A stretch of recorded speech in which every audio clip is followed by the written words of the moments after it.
evening, gentlemen. It is exactly 8 p.m. on our studio clock and it's news are on Spectrum Television. Making news tonight, August 27, 2024. The Minister of Economy, Planning and Spatial Planning has received in audience today in Yaoundé the Commissioner of Economic Affairs for Africa with the King of Great Britain. Their exchange was focused on strengthening the economic partnership between the two states, among other things. Also in this newscast, the end of holidays can be noticed with the growing affluence of passengers in most traveling agencies in the economic capital city as they queue up to get tickets to travel back to their cities of residence ahead of the upcoming school year.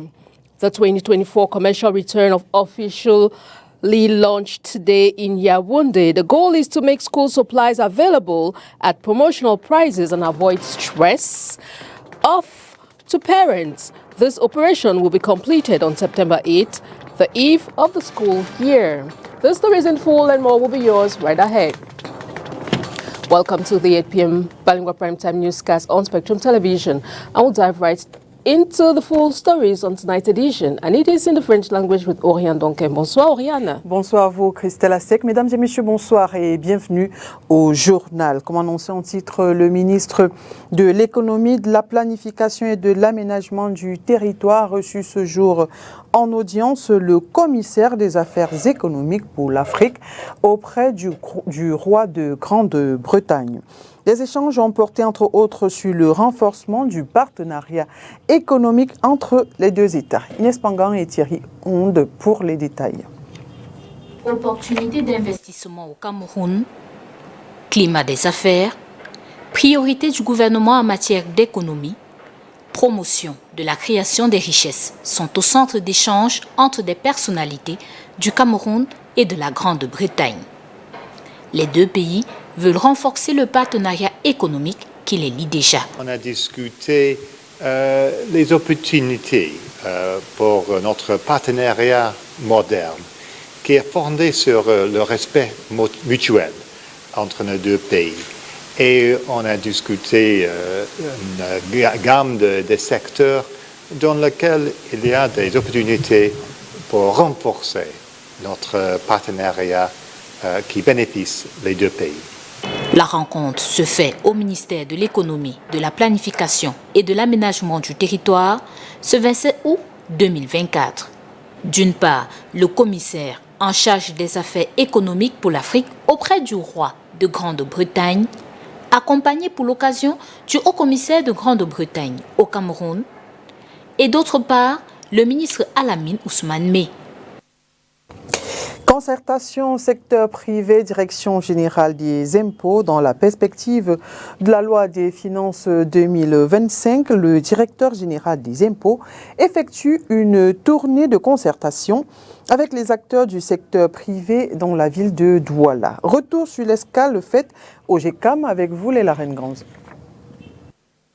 Alors que se tiennent les réunions préparatoires de la loi de finances 2025, réunion entre le secteur privé et l'administration fiscale, le président du groupement des entreprises du Cameroun a saisi l'occasion de la tournée dans la ville de Douala de la Direction générale des impôts pour soulever les préoccupations du GECAM. Lorsqu'on donne des propositions, très souvent vous prenez ce type d'approche. C'est-à-dire, voilà. Mais l'autre, c'est un tout. Quand on demande de faire, parlons-en, vous avez baissé la compte. Merci.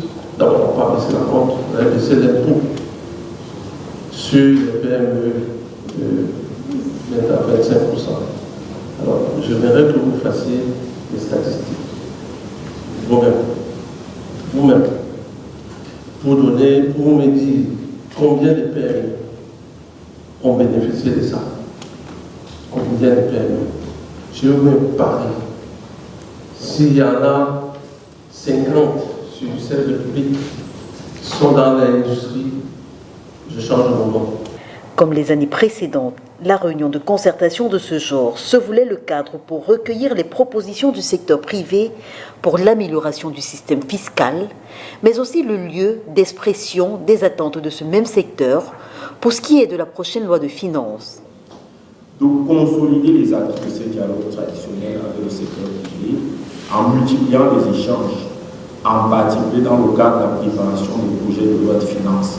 Cette démarche témoigne de la volonté qui dépendra du gouvernement de tisser des liens toujours plus étroits avec l'ensemble des forces vives de notre économie. Le directeur général des impôts s'est voulu rassurant. Plus qu'un collecteur d'impôts, la DGI se veut aujourd'hui un partenaire de choix pour le développement et la croissance des entreprises.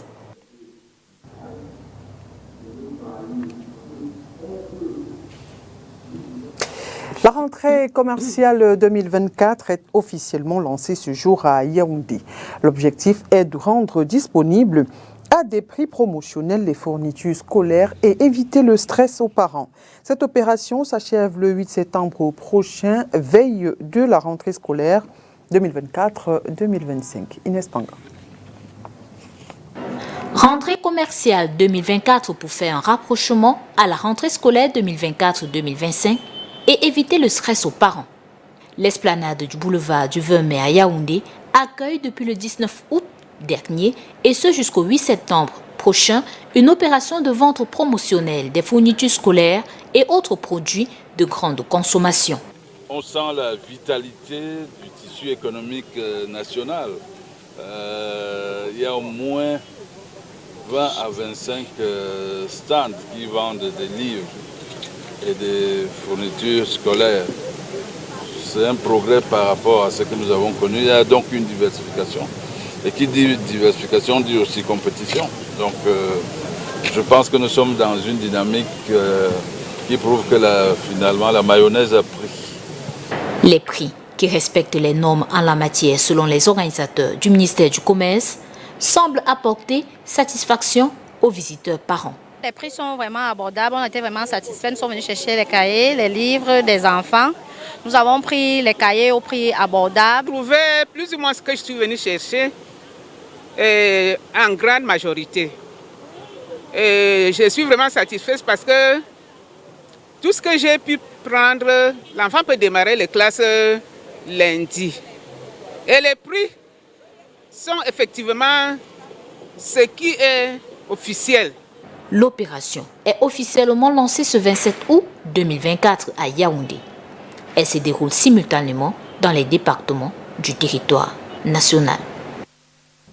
And still in line with back to school, the end of holidays can be noticed with the growing affluence of passengers in most traveling agencies in the economic capital city Douala as they queue up to get tickets to travel back to their cities of residence ahead of the upcoming school year. Our reporter has visited some of the agencies in the economic capital city and filing the following report. Some travel agencies in Douala are already feeling the heat of the start of the new school year with passengers piling in trying to get tickets to begin their cities of residence as the days narrow in for the start of the new school year. Here at this travel agency in Douala, the long queues of passengers trying to get tickets to board a ride takes real patience and self-composure, and this by coming in early. Acheter les tickets pour rentrer. Les vacances sont terminées, donc il faut préparer les rentrées. We're here to get a ticket to travel back to Yaoundé. Holidays are over and it's time to prepare for the new school year. Waiting for the last minute is not always the best as agencies are saturated during this period. Although it's not yet the last minute for the kickstart of the school year, but the days are fast approaching as the school year is due to start on September 9, 2024. This agency, the traveling plan has been managed in a way that it suits everyone. C'est-à-dire un décalage d'une heure et demie avant à 30 minutes. We don't want our passengers to get here and have to wait, so we have put in place a new system to decongest the traffic at the agency. In so doing, we have upskilled our number of trips per day to ensure that our clients are satisfied. We have revisited all our vehicles and put them all up to date. All our drivers respect their rest days to ensure that the trips go on smoothly. Normalement, leur jour de repos pour que tout se passe bien entre Douala et Yaoundé et de Yaoundé à Douala. In this other agency in Akwa, the affluence is not yet at its peak compared to the other agency. C'est difficile pour moi d'expliquer, je constate tout simplement, c'est un constat. We have less passengers at the agency, as you can see, and our vehicles are waiting for passengers, and we are here to ensure that everyone travels safe. Les faire voyager le plus rapidement possible. Things will definitely get better in the coming days. Un réseau d'escrocs vient d'être démantelé par le groupement de gendarmerie du Foundi. Nous sommes à Yaoundé. Les malfrats se faisaient passer pour le contre-amiral Joseph Fouda et estorquaient des millions de francs CFA aux personnalités au rang distingué. Ils ont été présentés à la presse suivant ce reportage de Olivier Bouzik. C'est dans sa chaise roulante qu'il dirigeait toutes les opérations du réseau dont il est le cerveau avec plus de 7 complices au Cameroun et à l'étranger. Leur principale spécialité, vendre les services du contre-amiral Fouda, conseiller spécial du président de la République, chantage à l'appui. Pendant 9 ans, j'ai eu des échanges épistolaires. Les enquêteurs chevronnés du groupement ont pu voir des échanges avec un individu qui donne des instructions, qui donne des ordres et tout ça. Et donc j'ai longtemps cru que c'était le contre-amiral Joseph Fouda. Et c'était je surnomme ça une vaste industrie du mal, parce que je ne suis ni complice intellectuellement, c'est-à-dire je ne me suis pas assis avec des gens pour préparer quelque chose, non, jamais. Les enquêteurs du groupement ont fait des enquêtes pendant 66 jours que j'ai passé ici. Ils ont découvert que je suis moi-même une victime. Une industrie du mal qui a élargi ses actions sur plusieurs flancs pendant les 9 années d'expérience de la bande. Fabrication de fausses monnaies, détention des armes et matériels militaires, des véhicules de luxe, plus de 408 billets de $50, le butin récupéré par la gendarmerie nationale à l'issue des perquisitions. Butin qu'il récoltait sur la base des notes d'information attribuées à des personnalités et fabriquées dans leur laboratoire. C'est un mode opératoire bien ficelé par ces individus qui consistait à partir de leurs informateurs dans certaines structures qui leur permettait d'avoir des renseignements sur ces autorités, monter cette note d'information et commencer à faire chanter ces autorités. Et pour ce faire, ils ont propagé un numéro de téléphone indiquant que ce numéro était celui du contre-amiral, que non. Les victimes, comptées par centaines, les pertes estimées à plusieurs milliards de francs CFA. La plainte du contre-amiral Fouda a fait délier certaines langues. Nous avons enregistré une dizaine d'autres plaintes. Il y a parmi eux un qui, pour obtenir des exonérations dans la vente, dans l'achat du cacao et du café, des agréments pour la vente du pétrole en Centrafrique et du poisson, l'importation du pétrole, s'est fait estorquer, tenez-vous bien, plus d'1,5 milliard de francs. Il y a des individus qui se font toujours arnaquer par ce numéro. Je tiens donc à relever ici que le 695 79 01 41 n'est pas le numéro du contre-amiral Fouda Joseph. Le réseau démantelé, ils répondront de leurs actes devant les juridictions compétentes. La gendarmerie nationale appelle les populations à plus de vigilance. Parlons culture à présent. Pour son 69e anniversaire, la légende de la musique camerounaise, voire africaine, Toto Guillaume, a choisi de partager ce moment avec les mélomanes. Ceci à travers un concert organisé par la mairie de la ville de Douala le 22 août dernier. Sur scène, Sanfan Thomas, Dinabel et autres Aladi Touré sont venus accompagner le capitaine de l'équipe nationale du Makossa. Temps fort de ce concert, avec vous, Makedali Dignotium et Julie Pau. Les années passent, mais sa voix ne prend aucune ride.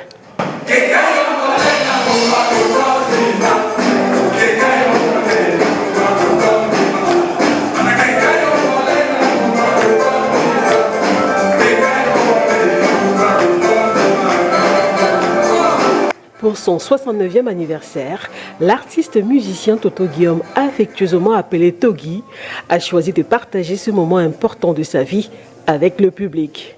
D'où l'organisation par la mairie de la ville de Douala d'un concert très couru le 22 août 2024 ici, à la salle des fêtes d'Aqua. Occasion de revisiter son répertoire assez impressionnant, ce qui fait d'ailleurs de Toto Guillaume le capitaine de l'équipe nationale du Makossa.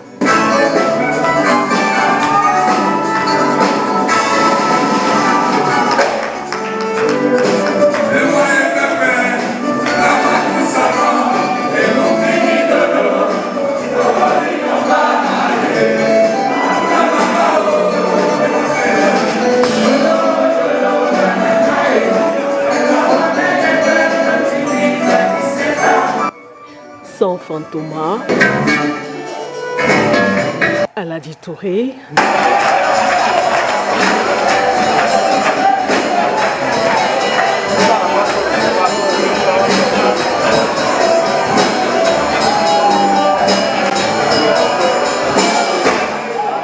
Tinabel,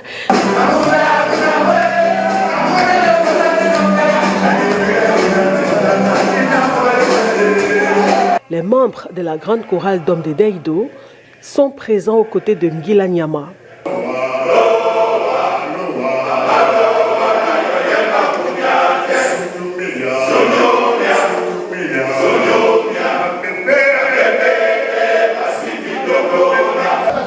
La grande chorale d'hommes de Deido, que j'ai l'honneur de présider, n'a pas décidé d'accompagner Toto Guillaume.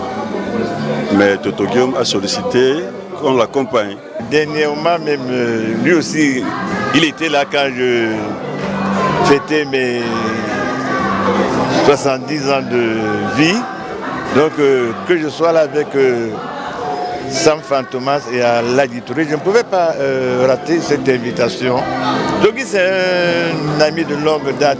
Les 69 notes de Toto Guillaume pour ses 69 ans de vie. Ce concert fut un moment de bonheur pour les mélomanes.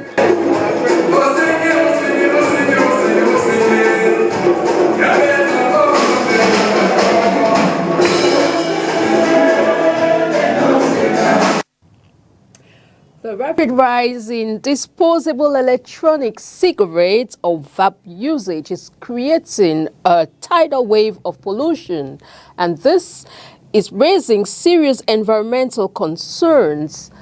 Aaron Ranen of The Voice of America tells us more. Here in the New York City borough of Brooklyn, Nora, who asked us not to use her last name for privacy reasons, is checking in on one of the many vape disposable boxes that she has placed in stores, smoke shops, and nightclubs. We are going to Maison Jar, which is a refillery store in Brooklyn, and we are going to visit a vape recycling box, which is a drop-off box where people drop their used vapes, and they will be recycled as electronics. Nora says she began these self-funded efforts because of all the discarded vapes she saw on the city streets. What I do with the vapes, I take them to recycling for electronics. New York City has locations open 1 day a week in every borough where people can take their electronics. Nora's initiative is a grassroots effort to combat the growing problem of vape pollution. However, the challenges are vast, as activists say. We're throwing out 4.5 vapes per second in this country. The problem is that these vapes are made of different components, all of which are really hard to recycle or to deal with once they've been thrown out.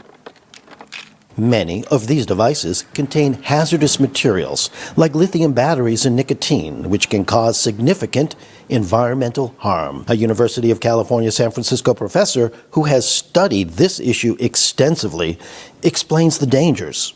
Nicotine is fundamentally a neurotoxin. What that means is that it's toxic to neurological systems, including our brain and all of the nerves in our body. So when you have these kinds of devices that are tossed on the ground, and then there are rain events, the result is that the e-liquid with the nicotine and the other chemicals leaches out into water and starts to pollute the immediate surrounding environment. Even the leading association of vape retailers has recently adopted a platform calling for banning the import of these single-use products. Safada has several hundred members that are retailers, manufacturers in the vapor space. We recently polled them and took the position against disposable vapes for their impact on the environment. We believe that they are bad for the environment. Myers claims her members are still selling these products out of business necessity. Unfortunately, many of the members have been forced to remain viable, so they would prefer not to. But yes, they do sell them because if they don't, they will go out of business. Several countries, including China, Iran, and the United Kingdom, are moving toward strict regulation of these products. While the U.S. still lags behind in regulation and recycling efforts, individuals like Nora are raising awareness, paving the way for stronger action to curb these devices in the future. Aaron Rainin, VOA News, New York City.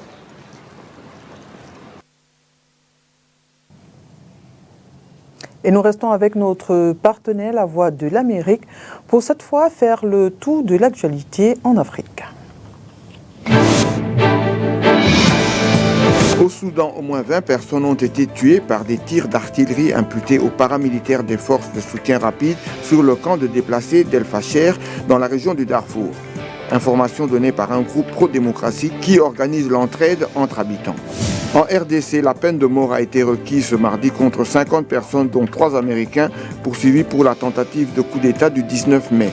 Le ministère public a également demandé la confiscation de tous les objets ayant servi à la commission des infractions. Au Mali, les groupes armés séparatistes ont reconnu la mort de 7 de leurs membres après une frappe de drone de l'armée malienne dans le nord du pays. L'armée a aussi affirmé avoir détruit 2 véhicules appartenant aux groupes armés. Le gouvernement espagnol a annoncé qu'il allait envoyer l'équivalent de 500 000 doses de vaccins dans plusieurs pays d'Afrique centrale afin de faire face à l'épidémie de Mpox. Madrid encourage ses homologues européens à faire don de 20% de leur stock. Sport football, éliminatoire Cannes 2025, le match Cameroun-Namibie aura-t-il finalement lieu à Yaoundé? Après avoir déclaré Japoma indisponible pour cause de pluie et dégradation de la pelouse, l'Office national des infrastructures et équipements sportifs a saisi la FECAFOOT pour lui dire que l'utilisation du stade Rumde Adja de Garoua est inenvisageable. Les délais sont trop courts pour apprêter le stade, selon l'ONIES. Makedali Dignutio. Initialement prévu au stade de football du complexe sportif de Japoma à Douala, le match Cameroun-Namibie comptant pour les éliminatoires de la Cannes 2025 de football a été délocalisé pour Garoua par la Fédération camerounaise de football. Une délocalisation approuvée par la Fédération namibienne ainsi que par la Confédération africaine de football selon la FECAFOOT.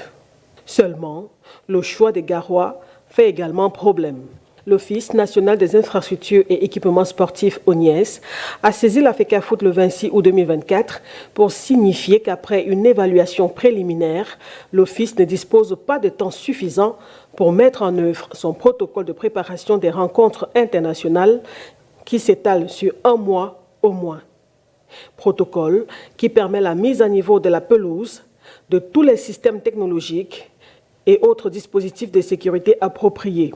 Par conséquent, l'utilisation du stade omnisport Rumde Adja de Garoua n'est pas envisageable, affirme l'ONIES. Comme il y a quelques jours, l'Office notifie une fois de plus à la FECAFOOT la mise à disposition du stade omnisport Amadou Ahidjo de Yaoundé pour le match du 7 septembre prochain. Ce stade est en bon état de fonctionnalité et dans le contexte actuel, le mieux indiqué pour accueillir cet important événement, conclut l'ONIES. Reste désormais attendue la position de la Fédération camerounaise de football.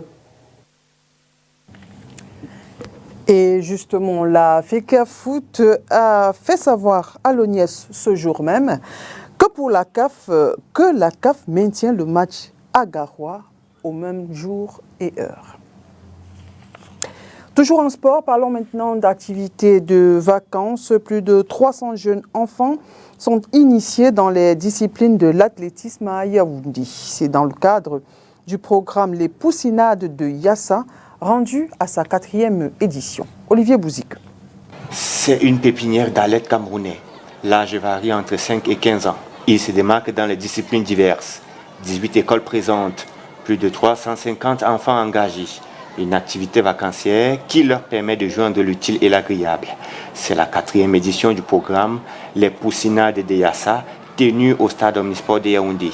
Édition qui s'est déroulée dans la sérénité. Les améliorations faites cette année, c'est en termes techniques. Et puis il y a eu quelques épreuves de rajoutées. Donc il y avait une découverte de certaines épreuves. Le vortex et la marche. La fédération, c'est notre parent, hein, sans eux on ne peut pas exister. Donc ils sont là pour nous motiver, pour nous encourager, comme on est là pour booster la fédé. Donc un coup de pouce à la fédé en organisant les championnats des enfants comme ça. Les vainqueurs dans chaque catégorie ont reçu des primes diverses ainsi que des encouragements du comité d'organisation pour la suite de leur carrière. Ils sont appelés à assurer la relève afin de représenter le pays durant les grandes compétitions nationales et internationales d'athlétisme. Rendez-vous a été pris pour la prochaine édition. Et voilà qui met un terme à cette édition d'information. Mesdames et messieurs, merci d'avoir été des nôtres et bonne suite des programmes sur Spectrum Télévision. Bonne soirée à vous, Christelle Assek. Good night to you, Orion Duncan. Good night, televiewers. Thanks for watching. See you again tomorrow with fresh news and more news on Spectrum Television. Good night.